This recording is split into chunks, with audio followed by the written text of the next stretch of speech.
Everyone talks about the triumph of landing on the moon, the giant leap, the flags, the speeches, but almost no one talks about how NASA practically guaranteed the deaths of 3 astronauts before Apollo ever left the ground.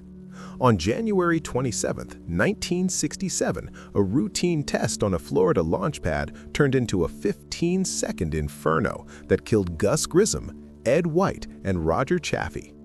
Not because of bad luck, not because of fate, but because of horrific design choices, ignored warnings, and a pure oxygen death trap built under impossible Cold War pressure. This is the Apollo story NASA didn't want told. And if you think you know the moon landing, you need to hear this. The 1960s were defined by fear. The Soviet Union had already shocked the world. First satellite, first man in space. America was losing the space race. In response, President John F. Kennedy issued an ultimatum. Before this decade is out, land a man on the moon and return him safely to Earth. NASA now had a deadline, and deadlines kill. Apollo wasn't just a spacecraft, it was a political weapon. Engineers were overworked, schedules were unrealistic, concerns were buried under paperwork and patriotism. Inside Apollo 1 sat 3 men. Gus Grissom, veteran astronaut, already cheated once by faulty spacecraft. Ed White, America's first spacewalker. Roger Chaffey, rookie astronaut, eager but uneasy. They knew something was wrong. Grissom famously hung a lemon on the spacecraft, mocking its failures.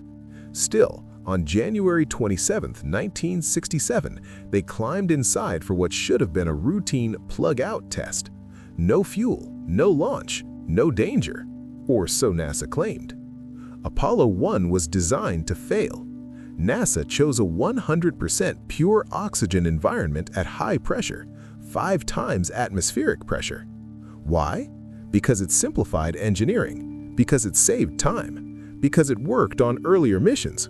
But pure oxygen turns fabric, Velcro, wiring insulation, everything into fuel. Then there was the hatch. It opened inward. Under pressure, it was physically impossible to open quickly. Opening it took 90 seconds in perfect conditions. Inside the capsule, exposed wiring, flammable nylon, loose Velcro everywhere. Engineers warned NASA. Astronauts complained. Management ignored them because the moon deadline mattered more than safety. 6:31 p.m. A voice crackles over the radio. "I smell fire."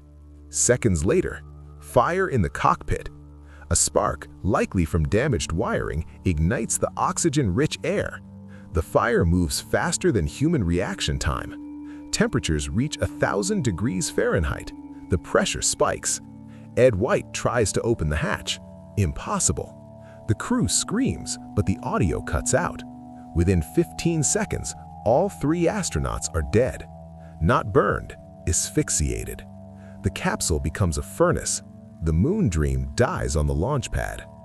Rescue teams couldn't open the hatch for 5 minutes. The pressure had to be released.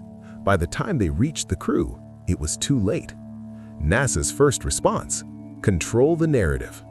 They hinted at astronaut error, downplayed engineering flaws, but Congress demanded answers. The investigation revealed systemic negligence, ignored safety warnings, a culture obsessed with speed over lives. NASA was forced to admit the truth. Apollo 1 wasn't an accident, it was avoidable. Apollo 1 changed everything. NASA halted flights for 20 months. The spacecraft was redesigned. Quick-release outward hatch, fire-resistant materials, safer wiring, mixed gas atmosphere. These changes saved lives. Without Apollo 1's tragedy, Apollo 11 would never have succeeded. The moon landing stands on a foundation of sacrifice. Modern spaceflight, SpaceX, Artemis missions, Mars missions still carries these lessons. Speed kills, silence kills, ignoring engineers kills. Apollo 1 ensured it wouldn't happen again. The moon landing wasn't born from glory, it was born from fire. 3 men paid the price so others could walk on another world. and their story deserves to be remembered, not as a footnote, but as the truth behind humanity's greatest achievement.